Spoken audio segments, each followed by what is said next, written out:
आज ही Doubtnut app download करें। Doubtnut पर होगा अब आपके सभी मैथ्स, केमिस्ट्री, फिजिक्स और बायोलॉजी डाउट्स का सफाया। बस अपने क्वेश्चन की फोटो खींचो, उसे क्रॉप करो और तुरंत वीडियो सोल्यूशन पाओ। Download now. Hello students, welcome to Doubtnut. हम पढ़ रहे हैं chapter 8 of 11th class, that is sources of business finance.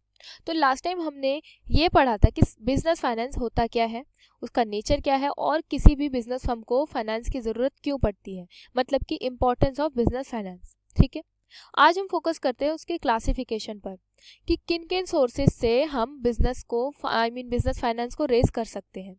Classify the various sources of business finance. Okay, so यहाँ पढ़ते हैं classification of sources of business funds. In case of proprietary and partnership concerns, the funds may be raised either from personal sources or borrowings from banks, friends, etc. अगर हम proprietorship की बात करें या फिर partnership की बात करें तो funds को हम कहीं से भी raise कर सकते हैं, like पर्सनल सोर्सेज से बोरो कर सकते हैं, बैंक से लोन ले सकते हैं, फ्रेंड्स से लोन ले सकते हैं। ठीक है, तो प्रोप्राइटरी का मतलब होता है a business with one person as the owner. Proprietorship जब यहाँ पर बिजनेस फर्म का ओनर सिर्फ सिंगल हो, ठीक है, और पार्टनरशिप फर्म जब वहाँ पर बिजनेस बनाया गया हो दो या दो से ज़्यादा लोगों से मिलकर। ठीक है, तो ऐसे टाइप्स के बिजनेस फर्म में जब हम फंड्स रेज करना चाहते हैं तो हम पर्सनल सोर्सेज का यूज़ कर सकते हैं, बोरो कर सकते हैं फ्रॉम बैंक्स एंड फ्रेंड्स। लेकिन in case of company form of organisation, the different sources of business finance which are available may be categorized as given in table 8.1। Table पर हम अभी कंसंट्रेशन करेंगे, पर यहाँ पर ये देख लेते हैं कि कंपनी फॉर्म ऑफ ऑर्गेनाइजेशन में हम कई तरीके से बिजनेस फाइनेंस को रेज कर सकते हैं। As shown in the table, the sources of funds can be categorized using different bases on the basis of period, sources of generation and the ownership. A brief explanation of these classifications and the sources is provided as follows। तो यहाँ पर diagram के through आप समझ सकते हैं कि कौन कौन से फंड्स के क्लासिफिकेशंस हैं यहाँ पर। On the basis of period, period के बेसिस पर, ओनरशिप के बेसिस पर and bases of sources of generation की किन किन सोर्सेज से हम फंड्स को जनरेट कर सकते हैं। ठीक है, तो सबसे पहले आ जाते हैं on the basis of period. Long term, medium term and short term period. जिन बिजनेस फर्म की जो टाइमिंग है वो अगर लॉन्ग टर्म है तो वो कहाँ कहाँ से बिजनेस को बिजनेस फाइनेंस को रेज कर सकती है। इक्विटी शेयर से, retain earnings, preference shares, debentures, loan from financial institutions and loan from banks. यहाँ ये सारी ऐसी चीज़ें हैं जो कि लॉन्ग टर्म होती हैं, काफ़ी लंबे टाइम तक फ़ायदा देती है बिजनेस फर्म को। ठीक है, या तो कंपनी कंपनी की बात कर रहे हैं यहाँ पर, तो कंपनी इक्विटी शेयर्स ले सकती है, शेयर्स इशू कर सकती है। ठीक है, देन रिटेन अर्निंग्स कर सकती है। रिटेन अर्निंग्स क्या होता है? रिटेन अर्निंग्स हम उस अमाउंट को बोलते हैं, उस अमाउंट का यूज़ करके करते हैं जो amount of net income left over the business after it has paid out dividends to its share holders. जब कंपनी में नेट इनकम निकाली जाती है तो उस नेट इनकम में से शेयर होल्डर्स को डिविडेंड पे किया जाता है। तो डिविडेंड पेड करने के बाद जितने भी पैसे बचते हैं उन्हें हम रिटेन अर्निंग्स कहते हैं, जो कि on the basis of period long term companies के लिए एक फंड का सोर्स है। ठीक है, नेक्स्ट है प्रेफरेंस शेयर्स। प्रेफरेंस शेयर्स का यूज़ करके भी कंपनी फंड रेज कर सकती है। देन डिबेंचर्स, डिबेंचर्स भी आपको पता होगा, ये एक लॉन्ग टर्म बॉन्ड होता है जो कि कंपनी इशू करती है फंड्स रेज करने के लिए। ठीक है, जिसके लिए वो इंटरेस्ट भी पे करती है जहाँ पर वो डिबेंचर इशू करती है। ठीक है, देन नेक्स्ट है लोन फ्रॉम फाइनेंशियल इंस्टीट्यूशंस। जितने भी फाइनेंशियल इंस्टीट्यूशंस होते हैं जैसे कि सेंट्रल बैंक हो गया, कमर्शियल बैंक्स है, इंटरनेट बैंक्स है, क्रेडिट यूनियंस है। ठीक है, ये जितने भी टाइप के बैंक्स हैं यहाँ से कंपनीज फंड्स को इशू कर सकती है, रेज कर सकती है। ठीक है, उनसे लोन लेकर। देन लोन फ्रॉम बैंक्स, ये फाइनेंशियल इंस्टीट्यूशंस या फिर बैंक से कंपनीज लोन लेकर फंड्स को इशू कर सकती है, रेज कर सकती है। ठीक है, देन बात करते हैं मीडियम टर्म बेसिस पर, जिनकी जो लाइफ होती है वो मीडियम टर्म होती है, तो वो कहाँ कहाँ से फंड्स को रेज कर सकती है? Loan from banks, public deposits. Public deposit मतलब कि unsecured deposits of public with companies. यहाँ पर पब्लिक कुछ अपने डिपॉजिट्स करती है पब्लिक कंपनीज के साथ या फिर किसी भी कंपनी के साथ, तो वहाँ से भी फंड्स को रेज किया जा सकता है। ठीक है, नेक्स्ट है loan from financial institutions and lease financing.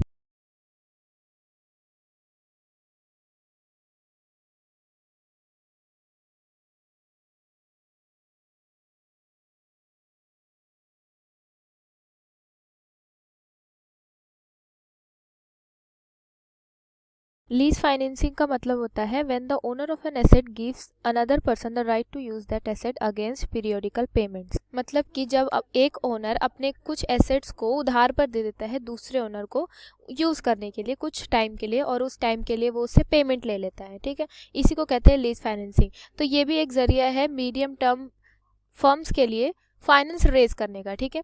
Short term firms क्या कर सकती हैं?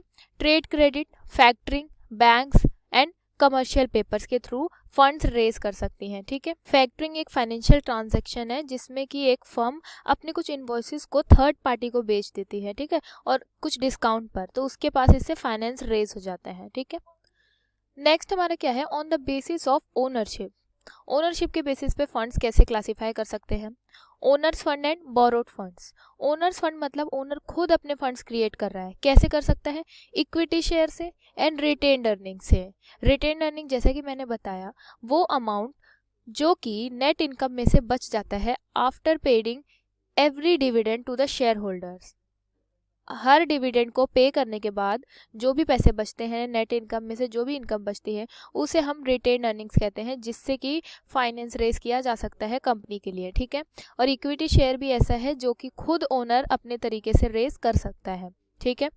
देन दूसरा क्या है? Borrowed fund. बोरोड फंड मतलब कि दूसरी कंपनी से बोरो किया गया। तो दूसरी कंपनी से क्या क्या बोरो कर सकते हैं हम? डिबेंचर्स बोरो कर सकते हैं। डिबेंचर जो कि एक लॉन्ग टर्म बॉन्ड होता है जिसके लिए कंपनी इंटरेस्ट पे करती है, ठीक है। Then loan from banks, bank से लोन ले सकती है, फाइनेंशियल इंस्टीट्यूशन से लोन ले सकती है, पब्लिक डिपॉजिट कर सकती है। पब्लिक डिपॉजिट एक ऐसा unsecure deposit of public with companies, जिसमें नॉर्मल पब्लिक डिपॉजिट करती है कंपनी के साथ कुछ पैसे, जिसके थ्रू फंड्स को रेज किया जा सकता है, ठीक है। देन लीज फाइनेंसिंग से भी, और एंड देन कमर्शियल पेपर से भी। Commercial paper short term unsecured promissory note होते हैं जो कि कंपनी इशू करती है अपने फर्म में फाइनेंस रेज करने के लिए, ठीक है। तो ये सारे आपको समझ में आ गए होंगे कि ये सारे तरीकों से भी फंड्स को रेज किया जा सकता है। देन नेक्स्ट है on the basis of sources of generation, internal sources and external sources. Internal sources कौन कौन से हो सकते हैं? Equity share capital and retained earnings. जब अगर कंपनी खुद अपनी कंपनी से ही पैसे रेज करना चाहती हो अपने इंटरनल सोर्सेज का यूज़ करके, तो वो दो ही तरीके हो सकते हैं, या तो वो इक्विटी शेयर इशू कर दे, शेयर्स इशू कर दे, या फिर वो अपनी रिटेन अर्निंग में से कुछ पैसे निकाल दे, ठीक है, जो कि हम दोनों पहले डिस्कस कर चुके हैं। देन नेक्स्ट क्या है? External sources. बाहर से हम कहाँ से फंड्स को रेज कर सकते हैं? फाइनेंशियल इंस्टीट्यूशन से। जितने भी फाइनेंशियल इंस्टीट्यूशंस होती हैं, कॉमर्शियल बैंक्स हैं या फिर सेंट्रल बैंक्स हैं, यहाँ से हम फंड्स को रेज कर सकते हैं। Then loan from banks, bank से लोन ले सकते हैं हम, लॉन्ग टर्म लोन हो चाहे शॉर्ट टर्म लोन हो, ठीक है। देन नेक्स्ट है प्रेफरेंस शेयर से, पब्लिक डिपॉजिट से, then debenture, lease financing, commercial paper, trade credit and factoring. ये सारी चीज़ें आप पढ़ चुके हो, ठीक है। तो ये तो हमने डायग्राम के थ्रू पढ़ लिया कि तीन बेसिस से हम सोर्सेज को क्लासिफाई कर सकते हैं, ठीक है। यहाँ पर अब एक्सप्लेनेशन के साथ पढ़ लेते हैं। पहला हमारा period basis. So on the basis of period the different sources of funds can be categorized into three parts. These are long term sources, medium term sources and short term sources. The long term sources fulfill the financial requirement of an enterprise for a period exceeding 5 years. जितने भी long term sources होते हैं वो कम से कम तो 5 साल तक का इंतजाम कर देते हैं पैसों का, जितनी भी बिजनेस फर्म हैं, ठीक है। Then include sources such as shares and debentures, long term borrowings and long term financial institutions, loans from financial institution. Long term sources में क्या क्या आ सकता है? शेयर्स आ सकते हैं, डिवेंचर्स आ सकते हैं जो कि हमने ऊपर अभी डिस्कस किया था, लॉन्ग टर्म बोरोइंग्स भी आ सकती हैं, and loans from financial institution भी आ सकते हैं, जिनका जो टाइम पीरियड होता है वो 5 साल से अधिक होता है। सच financing is generally required for the acquisition of fixed assets such as equipment and plant. अगर लॉन्ग टर्म सोर्सेज कोई कंपनी अपना रही है तो उसका मतलब ज़रूरी है कि ये भी हो सकता है कि उन्हें अपने फिक्स्ड एसेट्स खरीदने हों। ज़्यादातर फिक्स्ड एसेट्स के लिए ही यूज़ करे जाते हैं लॉन्ग टर्म सोर्सेज, ठीक है। Then where the funds are required for period of more than 1 year but less than 5 years, medium term sources are used. जब कंपनी 5 साल से कम, आई मीन 1 साल से ज़्यादा और 5 साल से कम के लिए कोई लोन चाहती है या फिर कोई सोर्स चाहती है, फाइनेंस रेज करना चाहती है, तो हम उसको तब medium term sources of finance कहते हैं। These sources include borrowing from commercial banks, public deposit, lease financing and loans from institutions. जितने भी फाइनेंशियल इंस्टीट्यूशंस हैं उनसे लोन लेना या फाइनेंसिंग लीज करना या फिर पब्लिक डिपॉजिट के थ्रू पैसे रेज करना या बोरोइंग्स फ्रॉम कमर्शियल बैंक, तो ये हो जाता है जो 1 साल से ज़्यादा होता है बट 5 साल से कम होता है इनका टाइम पीरियड। ठीक है, तो 2 हमने तरीके पढ़ लिए, long term sources and medium term sources, long term sources and medium term sources. Next है हमारा short term funds. Short term funds are those which are required for a period not exceeding 1 year. Short term funds हम उन funds को कहते हैं जिनकी ज़रूरत हमें बस 1 साल से कम के लिए पड़ती है, जैसे कि trade credit, loans from commercial banks and commercial papers are some example of the sources that provide funds for short duration। अगर कम टाइम के लिए किसी फर्म को फंड्स चाहिए होते हैं तो वो शॉर्ट टर्म फंड्स का यूज़ करती है। ठीक है, short term financing is the most common for financing of current assets such as accounts receivable and inventories. अगर इन्वेंट्रीज या फिर अकाउंट्स रिसीवेबल की ज़रूरत पड़ती है तब कंपनी ज़्यादा से ज़्यादा शॉर्ट टर्म फाइनेंसिंग अपनाती है। ठीक है, seasonal businesses that must build inventories in anticipation of selling requirements often need short-term financing for the interim period between the seasons. Wholesalers and manufacturers with a major portion of their assets tied up in investors or receivables also require large amount of funds for a short period। ये सारे बताए गए वो लोग बताए गए जिनको short term financing की ज़रूरत पड़ती है, जैसे कि होलसेलर्स एंड मैन्युफैक्चरर्स का एग्जांपल ले सकते हैं हम, उनको भी शॉर्ट टर्म फाइनेंसिंग की बहुत ज़रूरत पड़ती है अपनी इन्वेंट्रीज को मेंटेन रखने के लिए। ठीक है, देन नेक्स्ट है हमारा on the basis of ownership. Ownership के बेसिस पे, जैसे हमने ऊपर भी पढ़ा था, तो यहाँ पर क्या डिफाइन है, on the basis of ownership the sources can be classified into 2 categories, owners fund and borrowed funds. Owners funds किन्हें कहते हैं? Owner fund means funds that are provided by the owners of an enterprise. वो fund जो कि enterprise के owners ही provide करा दें उन्हें हम ओनर्स फंड कहते हैं। विच में बी अ सोल ट्रेडर और पार्टनर्स और share holders of a company. वो कंपनी का सोल ट्रेडर भी हो सकता है, कोई सा पार्टनर भी हो सकता है और कोई भी शेयर होल्डर भी हो सकता है। Apart from capital, it also includes profit reinvested in the business. The owner's capital remains invested in the business for a longer duration and is not required to be refunded during the life period of the business। अगर देखा जाए तो owners का capital invest किया जाता है सबसे पहले, बट वो काफ़ी लॉन्ग टाइम के लिए इनफ नहीं रहता है। Such capital form the basis on which owners acquire their right of control of management। Issue of equity shares and retained earnings are the 2 important sources from where owners funds can be obtained। Owners कहाँ कहाँ से funds को raise कर सकता है? 2 तरीक़ों से funds को रेज कर सकता है। पहला तरीका है हमारा इक्विटी शेयर और दूसरा है रिटेन अर्निंग। इक्विटी शेयर का यूज़ करके और रिटेन अर्निंग का यूज़ करके ओनर अपनी कंपनी में खुद से फंड रेज कर सकता है। ओनर इसलिए कहते हैं क्योंकि उसने कैपिटल इन्वेस्ट किया होता है एट स्टार्टिंग, इसलिए उसके पास ओनरशिप के कुछ राइट्स आ जाते हैं और ओनरशिप के राइट्स आने के बाद वो रिटेन अर्निंग्स और इक्विटी शेयर इश्यूज कर सकता है। ठीक है, देन ये तो बात हो गई ओनर्स फंड की। अब बात करते हैं बोरोड फंड्स की। Borrowed funds on the other hand refer to the funds raised through loans और बोरोइंग्स। बोरोड का मतलब ही यही हो रहा है कि जो फंड हम बोरो कर रहे हैं दूसरी कंपनी से या फिर दूसरी जगह से, उन्हें हम बोरोड फंड्स कहते हैं। The sources for raising borrowed fund includes loan from commercial banks. अगर कंपनी कमर्शियल बैंक से लोन ले रही है तो उन्हें हम बोरोड फंड कहेंगे क्योंकि वो बोरो कर रही है वहाँ से। Loans from financial institution and issue of debentures, public deposit and trade credits. Issue of debenture भी हमारा बोरोड फंड है क्योंकि यहाँ पर डिबेंचर्स इशू करते हैं जिसके लिए हमें इंटरेस्ट पे करना पड़ता है और जिनको हम बोरोड फंड कहते हैं। ठीक है, such sources provide funds for a specific period on certain terms and conditions and have to be repaid after the expiry of that period। borrowed funds को एक ना एक टाइम पर पे करना होता है, जो भी उसका बोरोवर है और जो भी उसका ओनर है उन्हें पे करना पड़ता है। A fixed rate of interest is paid by the borrowers on such fund। borrowers को कुछ fix rate of interest pay करना पड़ता है, चाहे वो डिबेंचर्स हो, चाहे वो पब्लिक डिपॉजिट हो, चाहे वो ट्रेड क्रेडिट हो या फिर वो कोई भी लोन हो किसी भी इंस्टीट्यूशन से। उनको time to time monthly, quarterly या फिर हाफ ईयरली इंटरेस्ट पे करना पड़ता है। ठीक है, at times It puts a lot of burden on the business as payment of interest is to be made even when the earnings are low or when the loss is incurred.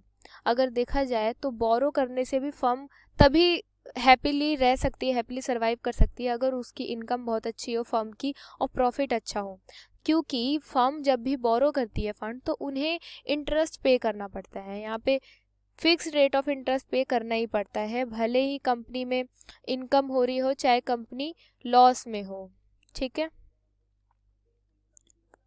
Then उसके बाद देखा जाए तो generally borrowed funds are provided on the security of some fixed asset. एक इसका ये demerit है कि अगर बोरोड फंड्स से हम फंड्स रेज करते हैं तो उसके लिए भी कंपनी को कोई अपना फिक्स्ड एसेट उन पे गिरवी रखना पड़ता है सिक्योरिटी के लिए, जिससे कि एक सिक्योरिटी हो जाती है कि अगर आप हमारे फंड को नहीं जितना भी आपने लोन लिया है उसको नहीं चुका पाते हैं तो आपके जो फिक्स्ड एसेट है वो हमारे पास रहेंगे और फिर हमारे ही हो जाएंगे, ठीक है।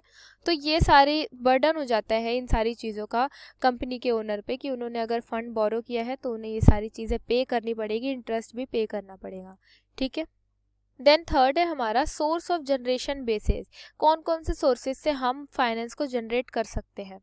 Another basis of categorizing the sources of funds can be whether the funds are generated from the within the organization or from external sources. हम फंड्स को ऑर्गेनाइजेशन के अंदर भी जनरेट कर सकते हैं और एक्सटर्नल सोर्सेज का यूज़ करके भी जनरेट कर सकते हैं। तो विद इन द ऑर्गेनाइजेशन जब फर्म अपना फंड जनरेट करती है तो उनको हम इंटरनल सोर्सेज कहते हैं। Internal sources of funds are those that are generated from within the business. A business, for example, can generate funds internally by accelerating collection of receivables, disposing of surplus inventories, and plugging back to its profit. Plugging back to its profit का मतलब होता है when all profits are not distributed amongst the shareholders but a part of profit is plugged back or retained in company. जब company सारे profit को बांटती नहीं है, उसके कुछ पार्ट को अपने पास रख लेती है, तब उसको हम कहते हैं प्लगिंग बैक इट्स प्रॉफिट, ठीक है। तो ये सारे सोर्सेस हैं जहाँ से जितनी भी शॉर्ट रन कंपनीज होती हैं वो फंड्स को रेज कर सकती हैं, ठीक है। The internal sources of funds can fulfil only limited needs of the business. जितने भी इंटरनल सोर्सेज होते हैं जो यहाँ पर सोर्सेज गिवन है, जैसे कि कलेक्शन ऑफ रिसीवेबल हो गया, डिस्पोजिंग ऑफ सरप्लस इन्वेंट्रीज, मतलब जितने भी रिसीवेबल्स हैं उनको कलेक्ट करके फ़ंड लाना, ठीक है। जितनी भी एक्सेस इन्वेंट्रीज है उन्हें डिस्पोज करके फंड्स क्रिएट करना, या फिर जो कि बताया मैंने अभी आपको plugging back of its profit, अपने प्रॉफिट में से कुछ पार्ट बचा लेना कंपनी के लिए। तो इन सब से क्या कर सकती है कंपनी, सिर्फ limited needs of the business पूरी कर सकती हैं, कुछ ही नीड्स को अपनी पूरा कर सकती हैं ये इंटरनल सोर्सेज का यूज़ करके, ठीक है। So now external sources of funds includes those sources that lie outside an organization such as suppliers, lenders and investors। जैसे कि suppliers होते हैं जो कि हमारे पास क्रेडिट सप्लाई करते हैं, और lenders हो गए या फिर investors हो गए, investors इन द सेंस जो हमारी कंपनी में पैसे इन्वेस्ट करते हैं। तो इनके थ्रू हम रेज फंड कर सकते हैं अपनी कंपनीज में। When large amount of money is required to be raised, it is generally done through use of external sources। अब इंटरनल सोर्सेज का यूज़ करके हम अपनी लिमिटेड नीड्स को पूरा कर सकते हैं, लेकिन जब कंपनी को लार्ज अमाउंट ऑफ मनी की ज़रूरत पड़ती है तो वो एक्सटर्नल सोर्सेज का यूज़ करती हैं, ठीक है। External funds may be costly as compared to those raised through internal sources. External sources costly पड़ सकते हैं, कॉस्टली इन द सेंस इनमें इंटरेस्ट पे करना पड़ता है।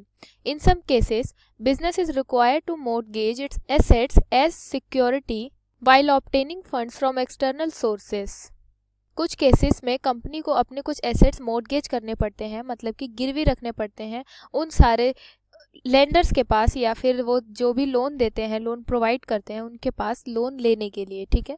Issue of debentures, borrowing from commercial bank and financial institutions, accepting public deposits are some example of external sources. External sources के example हम debentures को इशू करने में भी ले सकते हैं, बोरोइंग फ्रॉम कमर्शियल बैंक्स, ठीक है, फाइनेंशियल इंस्टीट्यूशन से बोरो करना या कमर्शियल बैंक से बोरो करना, या फिर पब्लिक डिपॉजिट्स एक्सेप्ट करना। ये सारे क्या हैं, एग्जांपल्स हैं external sources of funds commonly used by business organization, जो कि एक बिजनेस ऑर्गेनाइजेशन कॉमनली यूज़ करती है, ठीक है। तो आई होप आपको classification of sources of funds समझ में आया हो, जो कि हमने 3 टाइप्स के पढ़े, on the basis of periods, on the basis of ownership and on the basis of source of generation. Okay, तो इस चैप्टर में हम अपने 2 पॉइंट्स क्लियर कर चुके हैं, बिजनेस फाइनेंस का meaning, nature and importance, and then आज हमने classify the various sources of business भी क्लासीफाई किया है, पढ़ा है इसके बारे में। ठीक है, तो अभी के लिए बस इतना ही। Thank you. क्लास 6 से 12 से लेके नीट, IIT, जेई मेंस और एडवांस के लेवल तक 10 मिलियन से ज्यादा स्टूडेंट्स का भरोसा। आज ही डाउनलोड करें डाउटनेट ऐप या व्हाट्सएप कीजिए अपने डाउट्स 8400 400 400 पर।